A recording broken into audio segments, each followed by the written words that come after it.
you're planning for your homeschool year, have you ever noticed that there is just a million little things to do? You can't get it done in one day. And when you come the next day, you might ask yourself, okay, where did I leave off? What can I do today? I only have a half an hour.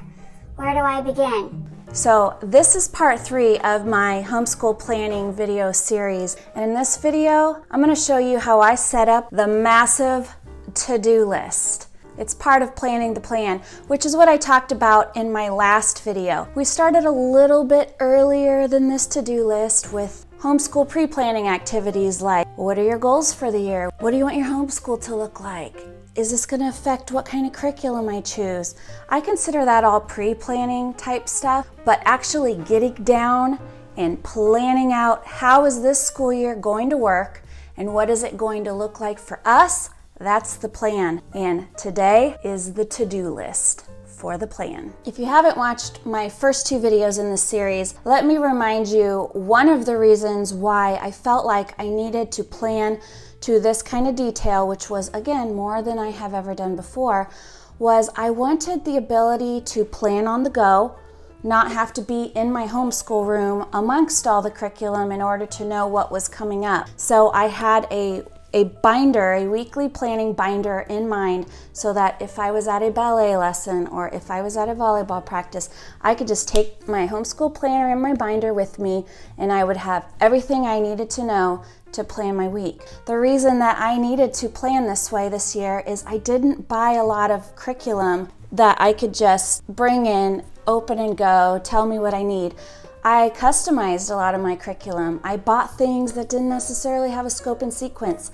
I created what we were going to do. Another reason I needed all of this detail was last year was our first year of high school, and if you watched my video, 10 regrets that I have for homeschooling high school, one of my regrets was I didn't quite stay on top of all the deadlines and all the maybe even delays that my son had throughout the year. The one-on-one per week that I wanted to have with him kind of fell through the cracks. And so I was gonna resolve all of that this year. Lessons learned, right? And necessity is the mother of invention. I knew that I needed a to-do list because I knew that I had a lot to tackle over the summer if I was going to feel prepared at the start of the school year. So I wanted a to-do list. I started with what I knew. I started with curriculum. You might think, well, you buy curriculum and then you just set it on the shelf until the school year starts, right? Nope. Most curriculum requires some sort of preparation. So I'm going to start with a template of my to-do list before I scare you with what was actually in my to-do list. I started here, curriculum to buy. So this was for the things that I knew I was going to get that I hadn't bought yet. This is the curriculum that I actually purchased, so I wasn't creating anything. So this is where I started. Here are my curriculums. Here's what I need to buy. And of course, I was referring back to this course of study here that I showed you in the last video. So with curriculum that I had in hand, did I need to print it? Did it need a checklist? Meaning, when I say checklist, I literally mean all I need is the table of contents. That's all I'm doing. Am I making a copy of that? I'm not actually creating anything. Do I have the supplies for it, or have I accounted for the supplies? So that's what this is.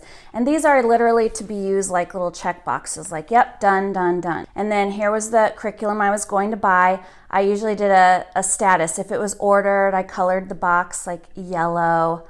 And when it was actually in, I either removed the box. I don't remember what exactly I did. I either removed the box or I just did an X, like, yep, it's all taken care of. And then as you go through the curriculum, sometimes, especially like if it's a language arts curriculum, like I didn't buy For the Good and the Beautiful this year, I didn't buy their literature. I wanted to select my own literature for my children.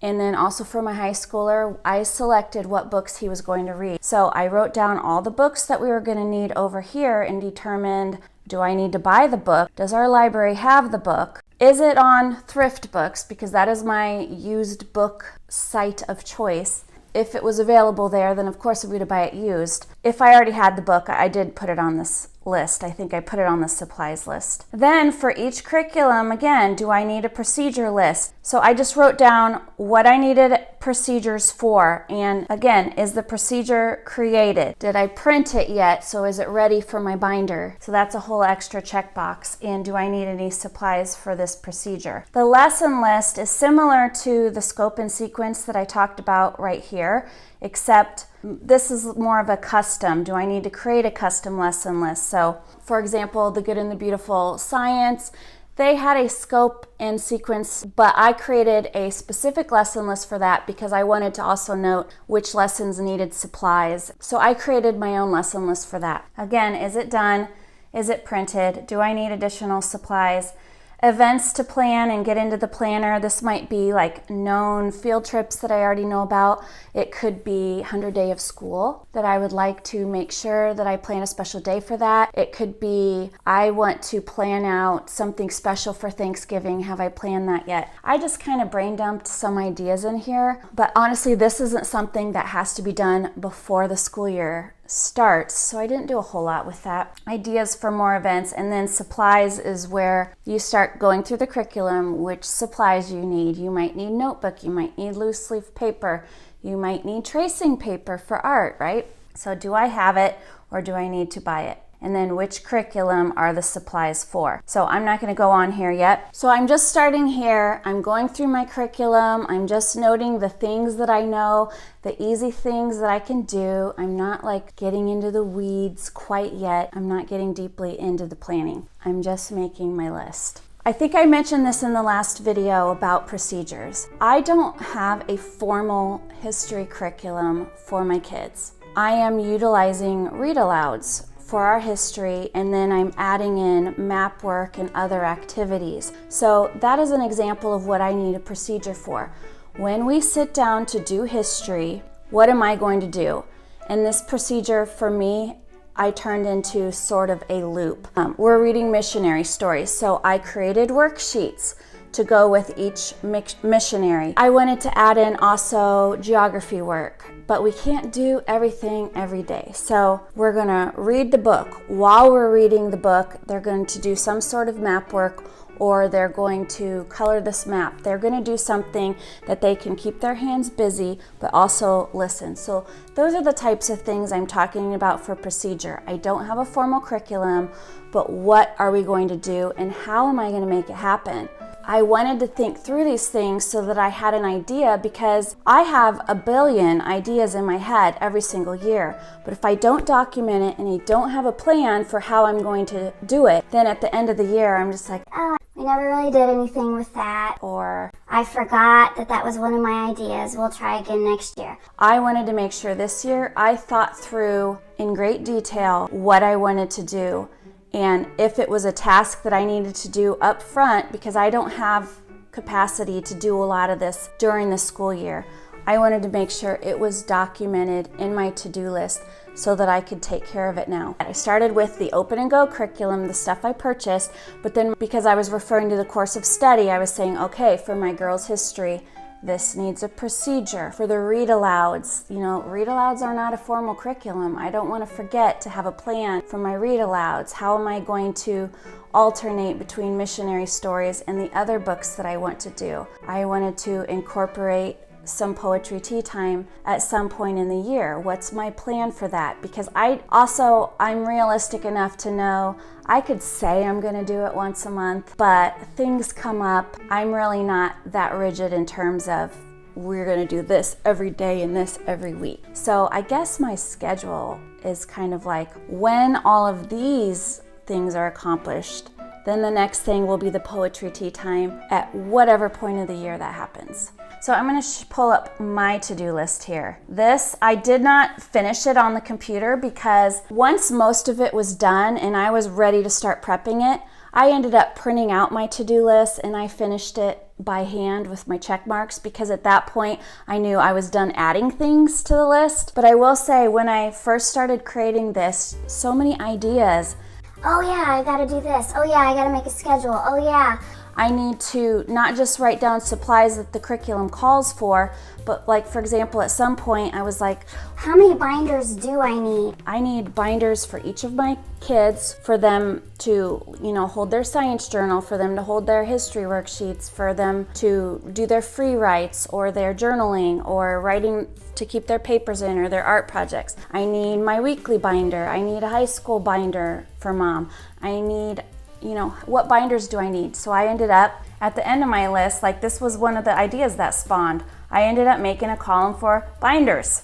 Here's what the binders that I need, and here's what they're for. And then I went and found my binders and made sure that I had enough. And speaking of binders, if you have not seen my Essentials Homeschool Supply video, the binders are mentioned in there. And this video, even though it's more than a year old, these are still all my favorite homeschool supplies. Like, I have not wavered. There's nothing better than what I already have in here as far as I'm concerned. I have added some of my favorite homeschool supplies in another video about productivity. So I will link all these videos below. So if you've missed them, you can see how we get it all done. So planning in this spreadsheet definitely helps me keep my thoughts organized and helps me to keep the overwhelm in check because I'm noting it to deal with it later. I'm getting it out of my brain and onto this task list. It looks like a lot of tasks, right? It was a lot of tasks. Again, this is not a normal year for me. You probably won't have this many tasks, I promise. So as I was going through this and noting all these curriculums and all the procedures and see here how I've got here on my procedure list, Drew and Mom one-on-one meetings. This was the high school meetup that I let fall through the cracks last year that I really wanted to do this year. And one of the reasons that it fell through the cracks is because my son is a man of few words. So he didn't actually think, I need my mom for this. I need to discuss this with her. And I didn't have an agenda. I didn't have here's what we're going to talk about every single time. So I thought through, okay, I'm going to make like a meeting agenda. And I'm going to tell my son, here's what you need to bring to every one of our meetings. And here's what we are going to discuss. So I created a procedure for that meeting. And because I've done that, we have met every single week. He has brought the things. We have done the discussion. It has worked out so much better because I have a plan. And here's the other thing that I will also note. I thought through all these things up front. I wanted them noted in my binder, like I'm going to print all this stuff out later, right? But once it's cemented in my brain, halfway through the year, I may not use any of these binders, who knows? But when you're getting used to routines and you're getting used to new ways of doing things, it is so helpful to have it documented and written down so that you don't have to keep drawing on the memory stores in your brain, because mom brain is real. My short-term memory is horrible. Ask me what my birthday was like when I was 4. I can tell you all the details about it, but ask me why I walked into this room. I have no clue. Who else? Then they're noted. They might go in a procedure. So Faithopedia, that is from Not Consumed. That is like a Bible history, church history curriculum. It does not have a scope and sequence. You go through one little piece every single day. That part is easy. But I wanted it to correlate in some way to the missionary stories that we were reading. So I went through every single week in Faithopedia, which, by the way, it does not have a table of contents that tells me. So I had to create this myself. I noted which missionary hero it noted and decided which books, because it does a new notorious Christian every single week. Well, there's 26, I think there's 26 or 27 weeks of lessons. I'm not going to read 27 missionary stories. So I had to be intentional. Which missionaries do I want to pull out that kind of correlate at some point with the Faithopedia? And then there were other things, because Faithopedia, like for example, at one point it talks about Eric Liddell. I'm reading the missionary story Eric Liddell this year. There is a movie, Chariots of Fire, that is about Eric Liddell. So I wanted to note that and say, oh, well, when we get here, I can get this movie, Chariots of Fire. So I thought through all of that. See where I'm going? So that's my procedure for the Faithopedia. This to-do list is really to eliminate my brain fatigue, because there are some days, moms, you probably can relate, you're sharper than others. On the really sharp days, I'm just like, bam, bam, bam, bam, knocking out all these tasks. And then there are days where I wake up and I don't even know what day it is. I just need somebody to tell me what to do and how to put my right foot in front of my left. So that's what this list is for. When I'm thinking of it, I can get it out of my brain, and when I can't think, all I gotta do is look at this list. As I was thinking through procedures versus lessons, see, a new idea came up. Not only do I want a weekly planning binder, but I am going to need a daily binder, like a teacher's manual. Most curriculums are going to come with some sort of teacher's guide, teacher's answers, teacher's manual, right? But when you are kind of customizing your curriculum or you're creating something new, I don't have a teacher's manual. So what is it that I need to fall back on to remind me what I'm supposed to be doing? So I started thinking through again, what do I need on a daily basis, at least up front until I get used to our routines and used to what we're doing? What is it that I'm going to need in order to make our school day run smoothly without me saying, okay, what do I do next? What do I do now? So it reminded me, I'm going to need to figure out a daily schedule. I'm going to need to figure out a weekly schedule. I still need to create my yearly schedule. What does my son need? Because I created him a little binder too, like the agenda for our one-on-one. Here's what you need to know so you come prepared. Here's your lessons plan. Here's your year plan so he can help keep himself on track. All this stuff, more tasks going on the task list. And then here is my general to-do list. Besides prepping the curriculum over here, all of these to-dos, I needed to print my course of study per kid. I needed to print the procedures, final drafts. I needed to print all of these things. So they all went here on my general to-do list. Clean out the room. How many total binders do I need? Finalize our routine. Organize curriculum. Set up binders. Magazine files. Do I have everything that I need? Plan the first day of school. Like I said, if it's something that I needed to do, it goes on the list. It goes in the plan for the plan.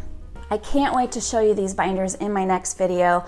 In the meantime, for other homeschool planning tips, check this out, and I will see you next time. Bye.